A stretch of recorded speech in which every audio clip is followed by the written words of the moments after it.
করি সবাই ভালো আছো, সুস্থ আছো। আমি ক্লাস জমাদার সংগঠন উদ্ভাবক পদার্থবিজ্ঞান বিভাগ রূপসা মহাবিদ্যালয়। আজ আমি তোমাদের সঙ্গে আলোচনা করব পদার্থবিজ্ঞান প্রথম পত্রের প্রথম অধ্যায় ভৌত জগৎ ও পরিমাপ সম্পর্কে। আজ আমাদের এইটা হচ্ছে আমাদের এই অধ্যায় পরে তৃতীয় ক্লাস।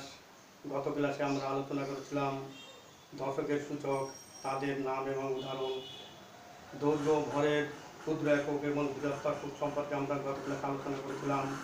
আরও আলোচনা করেছিলাম আমরা পদার্থবিজ্ঞানে ব্যবহৃত হয় গ্রিক বর্ণমালার বিভিন্ন অক্ষর সম্পর্কে আমরা পরিচিত হয়েছিলাম। আজ আমরা আলোচনা করব পরিমাপের ত্রুটি। আমরা জানি কোনো রাশির মান নির্ণয় করতে হলে পরিমাপ করতে হয়। পরিমাপ কখনো নির্ভুল হয় না। সকল পরিমাপেরই সঠিকতার একটা নির্দিষ্ট সীমা আছে। এই নির্দিষ্ট সীমাকেই বলি আমরা ওই রাশির প্রকৃত মান। যথেষ্ট সতর্কতা অবলম্বন করলেও একই রাশির পরিমাপের সময় একই পরীক্ষকের বিভিন্ন সময়ে পরিমাপ বিভিন্ন হয়, অথবা বিভিন্ন পরীক্ষকের একই সময়ে পরিমাপের ভিন্ন ভিন্ন মান পাওয়া যায়। সুতরাং পরিমাপের ত্রুটি দেখা দেয়। এই ত্রুটি মূলত 5 ধরনের। প্রথমত হচ্ছে যান্ত্রিক ত্রুটি, পর্যবেক্ষণ জনিত ত্রুটি, এলোমেলো ত্রুটি, পুনরাবৃত্তি ত্রুটি বা ব্যবস্থাগত ত্রুটি, লঘিষ্ঠ গণন ত্রুটি। পরিমাপের সম্পর্কে আমরা প্রথম আলোচনা করব যান্ত্রিক ত্রুটি। আমরা পরিমাপ করতে গেলে যে যন্ত্র ব্যবহার করি সেই যন্ত্রের কিছু না কিছু ত্রুটি থাকে। সুতরাং সেই ত্রুটিপূর্ণ যন্ত্র দিয়ে যখন আমরা পরিমাপ করব তখন সেখানে আরও বেশি ত্রুটি পাওয়া যাবে, অর্থাৎ পরিমাপ সঠিকভাবে নির্ণয় করা সম্ভব হবে না। সুতরাং এই যান্ত্রিক ত্রুটি পরিহার করে আমাদের পরিমাপ করতে হয়। দ্বিতীয়ত আমাদের পর্যবেক্ষণজনিত ত্রুটি। যখন আমরা যে রাশিটাকে পরিমাপ করব সেটাকে যখন পরিমাপ করা হবে তখন পর্যবেক্ষণের সময় একই পরীক্ষকের বিভিন্ন সময়ে পরিমাপ বিভিন্ন হয়, অথবা বিভিন্ন পরীক্ষকের একই সময়ে পরিমাপের ভিন্ন ভিন্ন মান পাওয়া যায়। সুতরাং পরিমাপ বিভিন্ন পর্যবেক্ষকের জন্য পরিমাপ বিভিন্ন হবে। আবার একই ব্যক্তি যদি বিভিন্ন সময়ে পর পর পরিমাপ করে সেখানেও পরিমাপ কখনো একই হয় না, ত্রুটি দেখা দেয়। সুতরাং এইটাকে আমরা পর্যবেক্ষণজনিত ত্রুটি বলি। তৃতীয়ত আমাদের এলোমেলো ত্রুটি। আমরা যখন কোনো রাশির পরিমাপ নির্ণয় করব তখন একটা নির্দিষ্ট যে স্থান থেকেই আমরা যে যন্ত্রটি, অর্থাৎ আমরা স্কেল ব্যবহার করব, সেই স্কেল যেখানে ধরব সেই ধরার এখানে যদি একটু অগ্রপশ্চাৎভাবে ধরি তাহলেই আমাদের যে ত্রুটি দেখা দিবে। পরবর্তী স্থানেও যদি আমরা সেই মিটার স্কেলটি ধরি তাহলে সেখানেও যে স্থানে আমাদের ধরার কথা সেখানে না ধরে আমরা সবসময় একটু এদিক ওদিকভাবে ধরি। সুতরাং এই যে ত্রুটি এখানে এইটাই হচ্ছে এলোমেলো ত্রুটি। পরবর্তীতে আমরা আলোচনা করব পুনরাবৃত্তি বা ব্যবস্থাগত ত্রুটি। প্রত্যেক ত্রুটি যখন আমরা পরিমাপ করি তখন সেখানে আমাদের একটা কার্যপদ্ধতি থাকে, পরিমাপের একটা কার্যপদ্ধতি থাকে। এই কার্যপদ্ধতি যদি এলোমেলো হয় তখন আমাদের যে ত্রুটি দেখা দিবে সেইটি হচ্ছে আমাদের পুনরাবৃত্তি ব্যবস্থাগত ত্রুটি। এবং এর সাথে সাথে আমাদের যান্ত্রিক ত্রুটি এর সাথে কাজ করে। সুতরাং যান্ত্রিক ত্রুটি এবং কার্যপদ্ধতি দুটো ত্রুটি, এই দুটো ত্রুটি একত্রিত হয়ে যে ত্রুটি সেটা হচ্ছে আমাদের ব্যবস্থাগত ত্রুটি। এরপর আমাদের আরেকটা ত্রুটি আছে, সেটা হচ্ছে আমাদের লঘিষ্ঠ গণন ত্রুটি। যে যন্ত্রের সাহায্যে ন্যূনতম যে পরিমাপ নেওয়া সম্ভব তাকে ওই যন্ত্রের লঘিষ্ঠ গণন বলে। অর্থাৎ যে যন্ত্রের সাহায্যে সবচেয়ে কম যে জিনিসের পরিমাপ করা সম্ভব সেটা হচ্ছে সেই যন্ত্রের লঘিষ্ঠ গণন। এই লঘিষ্ঠ গণন যে যন্ত্রের মান বেশি, যে যন্ত্রে লঘিষ্ঠ গণনের মান বেশি সেই যন্ত্রের ত্রুটি বেশি, আর যে যন্ত্রে লঘিষ্ঠ গণনের মান খুব কম সেই যন্ত্রের পরিমাপ খুব সূক্ষ্ম হয় এবং পরিমাপের ত্রুটি কম হয়। এখন আমরা এই ত্রুটিগুলো যখন আমরা ব্যবহারিক ক্লাস করব তখন এই সম্পর্কে আমরা বিস্তারিত আরও জানব। এখন আমরা আলোচনা করব শুদ্ধতার মান নির্ধারণের ত্রুটি। সেই ত্রুটি হচ্ছে পরম ত্রুটি, আপেক্ষিক ত্রুটি, শতকরা ত্রুটি ও আনুপাতিক ত্রুটি। আমরা জানি সকল পরিমাপেরই সঠিকতার একটা সীমা আছে, এই নির্দিষ্ট সীমাকেই বলি ওই রাশির প্রকৃত মান। সুতরাং পরম ত্রুটি হচ্ছে কোনো রাশির প্রকৃত মান এবং পরিমাপ্য মান। এই প্রকৃত মান এবং পরিমাপ্য মানের পার্থক্যকেই আমরা পরম ত্রুটি বলি। অর্থাৎ আমরা যদি কোনো রাশির প্রকৃত মান যদি x ধরি এবং পরিমাপ্য মান যদি xi ধরি, তাহলে পরম ত্রুটিকে আমরা বলবো পরম ত্রুটি। যেহেতু প্রথমে বলা হয়েছে প্রকৃত মান এবং পরিমাপ্য মানের পার্থক্যই হচ্ছে পরম ত্রুটি, তাহলে পরম ত্রুটিকে আমরা যেহেতু প্রকৃত মান x, পরিমাপ্য মান xi, সুতরাং পরম ত্রুটি del x equal to x প্রকৃত মান মাইনাস এই xi।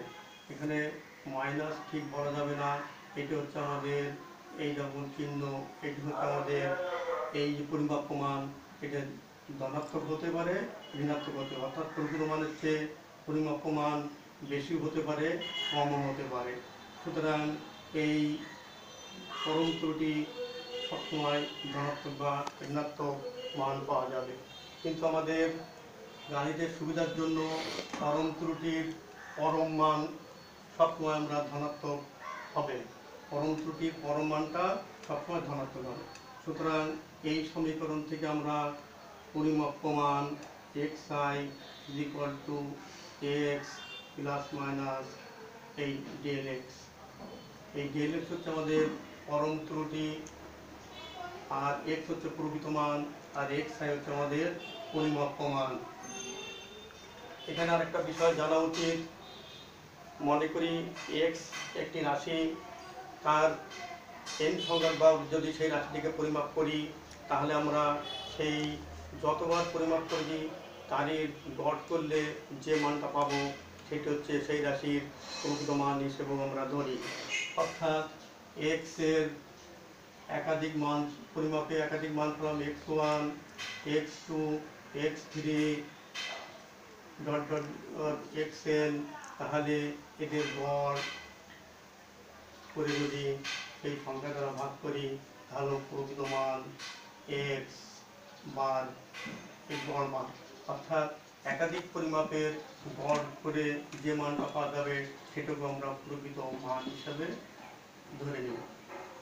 সুতরাং এই পরম ত্রুটির থেকে আমরা পরিমাপ্য মান, এই সমীকরণ ব্যবহার করে আমরা পরিমাপ্য মান এবং পরম ত্রুটির মান ব্যবহার করতে পারি।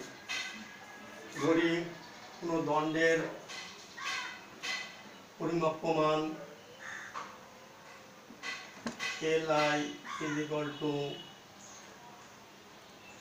10 plus minus 0.1 সেন্টিমিটার। এক্ষেত্রে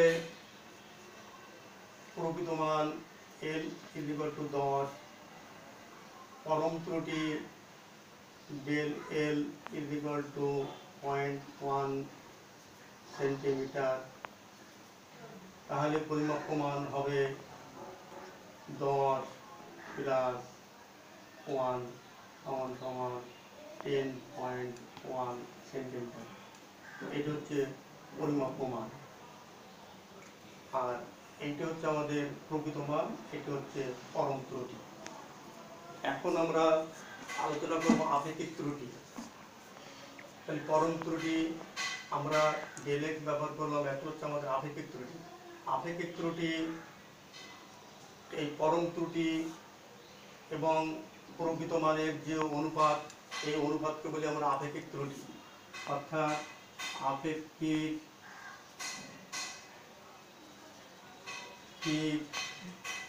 ত্রুটি, আপেক্ষিক ত্রুটি সমান সমান ডেল এক্স ভাগ এক্স। অর্থাৎ পরম ত্রুটি, কোনো রাশির পরম ত্রুটি এবং প্রকৃত মানের যে অনুপাত, এই অনুপাতকে বলি আমরা আপেক্ষিক ত্রুটি।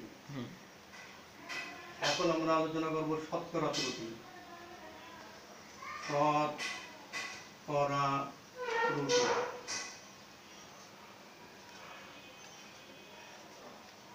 এই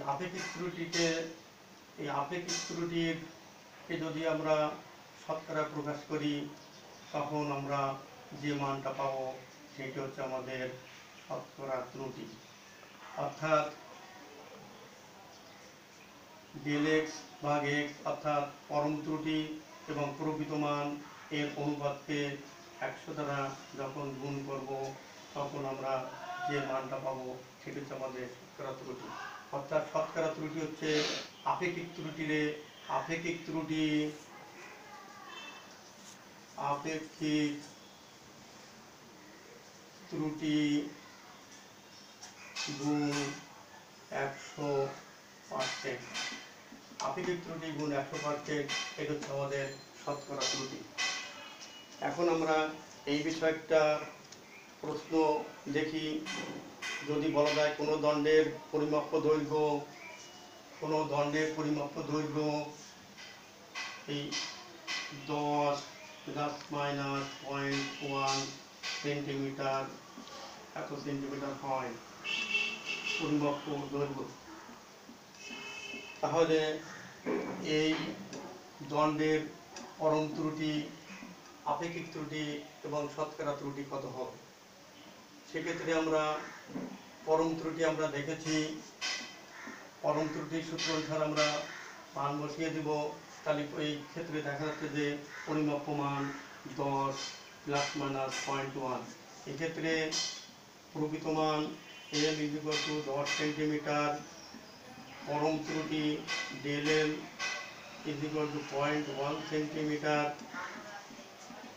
তাহলে পরিমাপ্য মান আমরা এই টেনে যোগ করে যে মানটা পেলাম সেটা হচ্ছে পরিমাপ্য মান।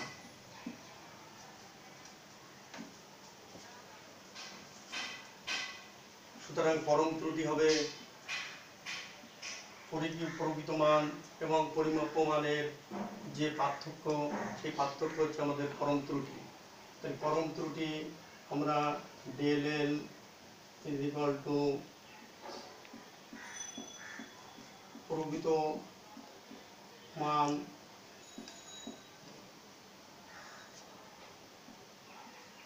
প্রকৃত মান 10 সেন্টিমিটার এবং পরিমাপ্য মানের যে পার্থক্য, সেই পার্থক্যকে আমরা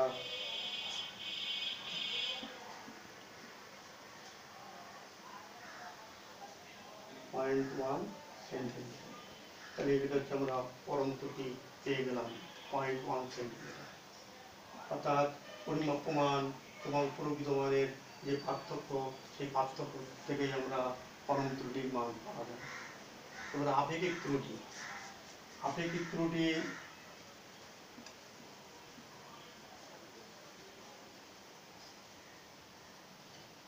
ত্রুটি পরম ত্রুটি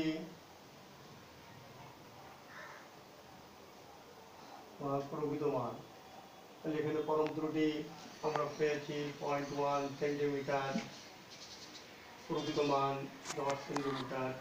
সুতরাং 0.1 ভাগ 10, তাতে হচ্ছে আমাদের আপেক্ষিক ত্রুটি। তাহলে আপেক্ষিক ত্রুটি সমান সমান আমরা পাবো 0.01। এবার এই দণ্ডটির শতকরা ত্রুটি হবে। আপেক্ষিক ত্রুটি আমরা জানি, আপেক্ষিক ত্রুটি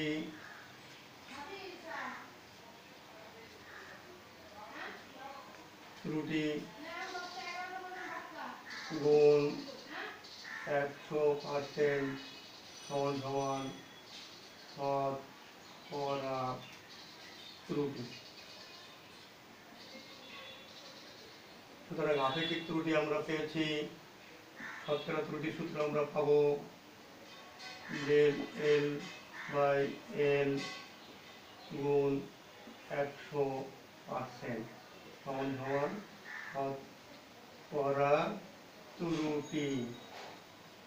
সেক্ষেত্রে এখানে আমরা আপেক্ষিক ত্রুটি পেয়েছি 0.01 গুণ 100% সমান সমান শতকরা ত্রুটি হবে আমাদের 1%।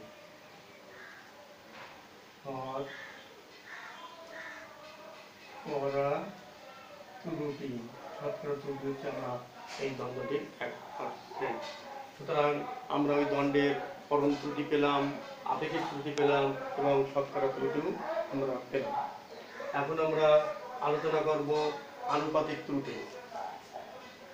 আনুপাতিক ত্রুটি হচ্ছে কোনো পরিমাপযোগ্য রাশির যদি বিভিন্ন সূচকের এক বা একাধিক রাশির গুণফল হয়, তাহলে সংশ্লিষ্ট রাশিগুলোর সূচকের পরম মান ও আপেক্ষিক ত্রুটির গুণফলের সমষ্টিকেই ওই পরিমাপ্য রাশিটির আনুপাতিক ত্রুটি বলি। আমরা আবার একটু খেয়াল করি, পরিমাপযোগ্য রাশি যদি বিভিন্ন সূচকের এক বা একাধিক রাশির গুণফল হয়, তাহলে সংশ্লিষ্ট রাশিগুলোর সূচকের পরম মান ও আপেক্ষিক ত্রুটির গুণফলের সমষ্টিকে ওই পরিমাপ্য রাশিটির আনুপাতিক ত্রুটি বলি। যেমন x একটি ভৌত রাশি যা ইউ ভি এবং ডাব্লিউ এর সাথে সম্পর্কযুক্ত, অর্থাৎ x ইউ এর সূচক পি, ভি এর সূচক হচ্ছে কিউ, ডাব্লিউ এর সূচক হচ্ছে আর, তাহলে x এর আনুপাতিক ত্রুটি হবে ডেল এক্স ভাগ এক্স এই সূচক সূচক এবং ইউ হচ্ছে রাশি, সেই রাশির আপেক্ষিক ত্রুটি, অর্থাৎ পি ইন্টু ইউ যে রাশিটা, সেই রাশির আপেক্ষিক ত্রুটি হচ্ছে পরম ত্রুটি ভাগ প্রকৃত মান, অর্থাৎ ডেল ইউ ভাগ ইউ,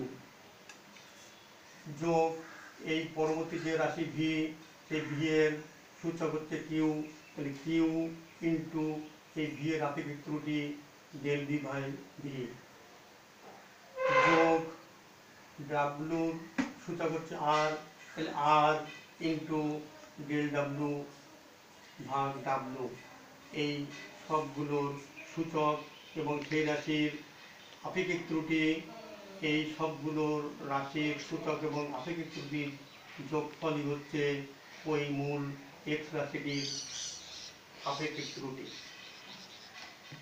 এই এক্স রাশির এটাকে বলি আনুপাতিক ত্রুটি।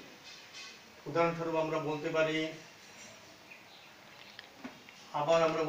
X is equal to U V ভাগ, যদি ডাব্লু আর এটা যদি ভাগ হয়, তাহলে সূচকের নিয়ম অনুসারে এটাকে আমরা উপরে উঠিয়ে দেব।